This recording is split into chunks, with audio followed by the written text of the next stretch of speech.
Alfred, dragon à la retraite, 467 ans. Ah, il en a brûlé des fesses de roi, il en a croqué des brigands, avalé des troupeaux de moutons. Mais maintenant c'est fini. C'est du passé. Il est à la retraite. Avec sa petite pension, Alfred a acheté un petit volcan, tout confort, pas trop cher, cuisine équipée, terrasse avec vue sur mer, eau chaude à tous les étages, évidemment chauffage central. Ce volcan est installé sur une petite île appelée Sandwich. Elle existe, mais on ne peut pas la manger. Cette île est située au sud, dans l'Atlantique Sud, près de l'Argentine. Demandez à vos parents de vous montrer sur une carte. Alfred passe tout son temps dans son fauteuil à tricoter en regardant la télévision. Il se fait un bonnet. Il fait froid dans son volcan. Un après-midi, comme tous les après-midi, Alfred fait sa sieste. Il est 3 heures, le réveil sonne. Il ouvre les yeux. Et là, sur son museau, assise en tailleur, une petite fille. Celle-ci se lève et se met à parler au dragon. « Bonjour Alfred, je m'appelle Joséphine. Je viens vous demander un petit service. » Bah non, Alfred se met à hurler « Mais je ne travaille plus, moi, c'est fini !» Alors il y a un souffle et la petite Joséphine s'envole. Le lendemain, l'après-midi, la petite sieste, il est 3 heures, le réveil sonne. Alfred ouvre les yeux. Sur son museau, Joséphine. « Encore toi! Je t'ai dit que je ne travaillais plus! Du vent! » Et Joséphine s'envole. Le surlendemain, même heure, 3 heures, le réveil sonne, sur le museau, Joséphine. Cette fois-ci, le dragon se met dans une rage énorme, il devient tout rouge et se met à cracher, donc veut cracher son feu, tout d'un coup, se met à tousser, à tousser, à tousser.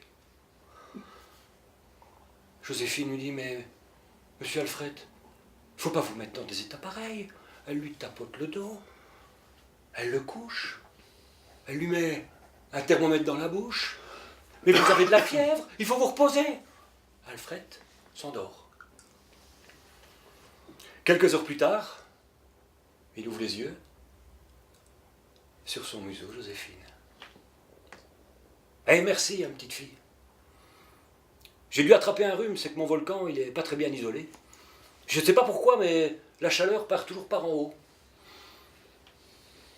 Alors du coup, c'est bourré de courant d'air, et c'est pour ça que je me fais un bonnet, et je sais que je ne suis pas très doué. À propos, tu voulais me demander un service? Je t'écoute. Ah oui, monsieur Alfred, c'est que je viens de loin. J'habite un petit village en Belgique, vous connaissez? Alfred. Écoutez, il se passe quelque chose d'étrange. Depuis quelque temps, une sorcière s'est installée sur le toit de mon école. Et comme elle perd un peu la boule, elle jette de drôles de sorts aux enfants. Je vous explique. Le lundi, elle nous transforme en brocoli. Le mardi, en radis. Le mercredi, en ouistiti. Et encore en plus, on n'a pas congé l'après-midi. Le jeudi, en spaghetti, le vendredi en poisson frit. Mais c'est le samedi que c'est le pire. Plus de wifi. Catastrophe. Le dimanche, ouf, la sorcière est en vacances. Mais le lundi, ça recommence. Alors, j'ai tapé sur internet spécialiste des sorcières. Je ne vous l'ai pas dit au début, c'est vrai, c'est un trou de mémoire. Donc spécialiste des sorcières. Je suis tombé sur vous. On s'est cotisé. Je suis là. Votre prix sera le mien. Alfred n'a plus envie du tout de travailler, quoi. Mais bon, allez. La petite Joséphine, elle est bien gentille. Elle l'a soignée. Et en plus, elle a fini son bonnet, dis donc. Alors d'accord, on y va.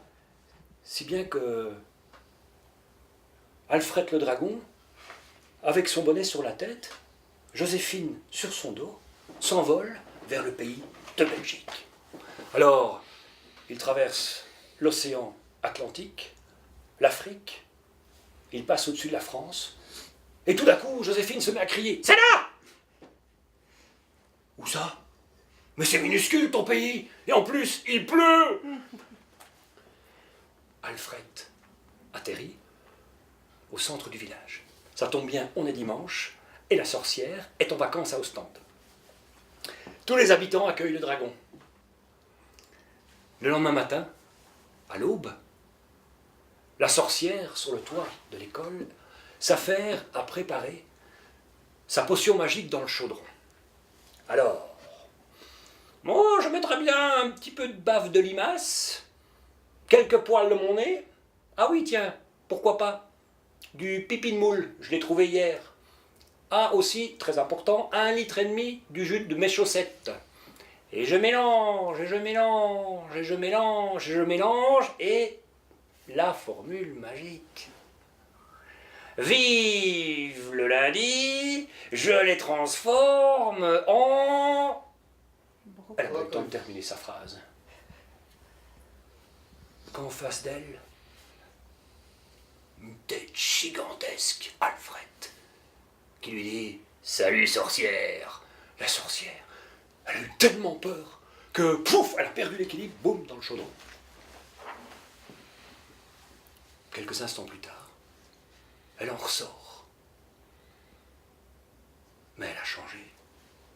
C'est toujours une sorcière, hein. Elle a son nez crochu, un œil qui part comme ça, l'autre qui part de l'autre côté, une dent au milieu, des araignées dans les cheveux, c'est toujours une sorcière, mais elle a une autre voix, un autre regard, si bien qu'elle s'adresse au dragon. Et d'une petite voix mielleuse, lui dit « Joli dragon, je vous invite à partager mon repas. » Alfred, étonné, se voit avec un couteau dans une main, dans une patte, une fourchette dans l'autre, un grand bavoir, devant lui une petite table, de l'autre côté la sorcière. Au menu, brochette de radis, gratin de brocoli et comme dessert, mon délicieux phare au pissenlit. Les habitants du village ne savent plus quoi dire. Vous imaginez le spectacle? Le dragon qui mange avec la sorcière. Et en plus, ils ont l'air de bien s'entendre. Les voilà qui parlent, qui parlent, qui parlent. Ils n'arrêtent pas. Ils ont parlé comme ça toute la journée. De quoi? On ne sait pas. Mais tout ce que je peux vous dire, c'est que ce jour-là, c'est le 14 février. Et boum, ils sont tombés amoureux. Alors, après, le soleil s'est couché et Alfred s'est envolé. Évidemment, il a dit au revoir à Joséphine et tous les enfants du village. Il s'est envolé avec sa bien-aimée sur le dos. Et puis, il a survolé la France, l'Afrique. Il a traversé l'océan, il est arrivé dans son île. Depuis, ils vivent heureux. Alfred passe tout son temps dans le potager. Il cultive des légumes vraiment bizarres. Quant à la sorcière, elle lui prépare de délicieux petits repas qu'ils prennent ensemble sur la terrasse au coucher de soleil. Pendant les vacances, Alfred s'envole, direction la Belgique. Il emmène Joséphine et tous les enfants du village passer l'été sur l'île. C'est que maintenant Alfred, au-dessus du volcan, il a construit une piscine d'eau chaude. Alors les enfants, ils adorent ça. Et voilà.